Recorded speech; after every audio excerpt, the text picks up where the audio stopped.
सभी भक्तों को राधे राधे। आज का टॉपिक है हमारा पाप मोचनी एकादशी। इसके बारे में आपको सियाराम जी बताएंगे।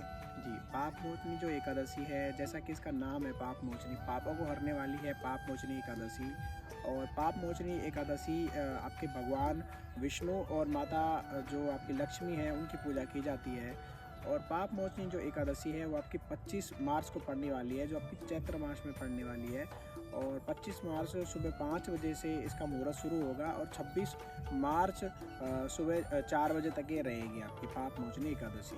तो पाप मोचनी एकादशी के बारे में बड़ी ही प्रसिद्ध कथा है कि भगवान श्री कृष्ण युधिष्ठिर को सुना रहे हैं उस कथा को। तो आइए हम उस कथा का हम भी सेवन करते हैं और बहुत ही ज़्यादा मधुर कथा है। और पाप मोचनी एकादशी की भी उसमें बहुत ही अच्छी और सुंदर व्याख्या की गई है। तो प्राचीन समय में एक मेधावी नाम के जो ऋषि थे, है ना, मेधावी नाम के ऋषि हुए जो कि ऋषि च्यवन के पुत्र थे।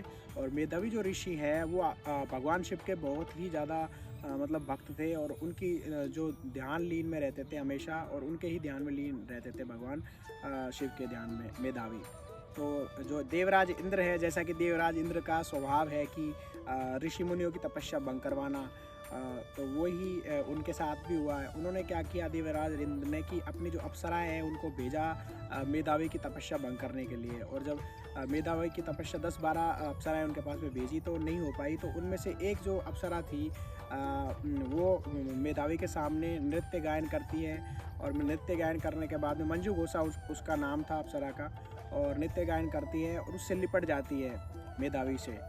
ऋषि मेधावी से वो मंजू घोषा लिपट जाती है। लिपटते लिपटते और फिर उनको इतना समय व्यतीत हो जाता है कि 57 साल बीत जाते हैं उनको प्रेम पास में पड़ते हुए। और जब ऋषि की जब तपस्या जब भंग होती है बाद में उस मतलब प्रेम पास से वो जब बाहर आते हैं, तो जो ऋषि मेधावी है उनको बहुत ही ज़्यादा क्रोध और बहुत ही ज़्यादा गिलानी होती है, क्योंकि भगवान शिव के ध्यान में वो लीन थे और एकदम से काम वासना उनके अंदर एकदम से आती है। एक ऋषि के अंदर एक काम वासना आती है। पूरा जीवन उन्होंने ब्रह्मचर्य में बिताया और एकदम से जब काम वासना आती है जीवन में और 57 साल जब बीत जाते हैं तो उनको बहुत ही ज़्यादा प्रायश्चित होता है, बहुत ही ज़्यादा वो अपने आप में गिलानी महसूस करते हैं और भगवान शिव से भी क्षमा मांगते हैं। और फिर अपने पिता च्यवन के पास में जाते हैं। उससे पहले क्या करते हैं, वो मंजू घोषा को श्राप देते हैं कि तुम चुड़ैल बन जाओ, और मतलब बुरी तरह से श्राप देते हैं कि तुम्हारा जो चेहरा है वो ख़राब हो जाए।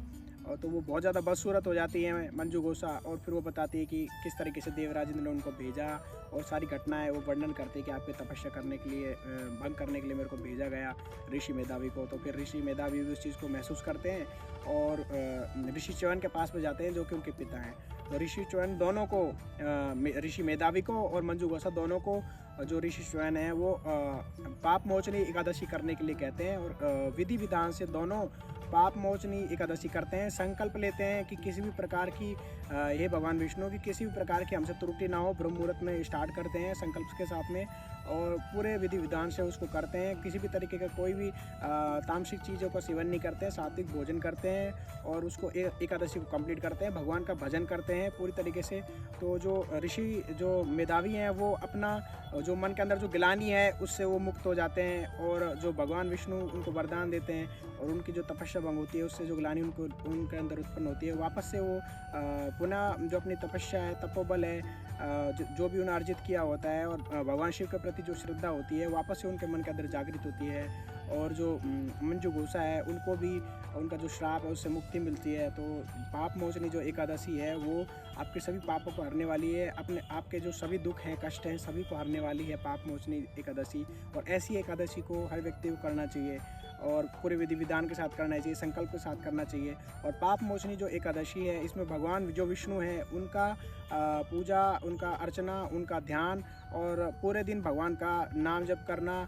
और देखिए अगर राम जपिए आप, श्याम जपिए आप, श्री कृष्ण जपिए, कुछ भी आप जपिए, वो सब प्रभु के ही मतलब अलग अलग नाम है। श्री हरि जपिए या नारायण जपिए और श्री विष्णु जपिए, वो सब कुछ एक ही है। तो आपको कभी भी इस चीज़ में विभेद नहीं करना है। और जो भी आपको मन करता है कि आप इसका नाम जपें तो वो आप नाम जप करिए, पर आप एकादशी करिए। तो बहुत बहुत आपका शुक्रिया और राधे राधे वीडियो देखने के लिए।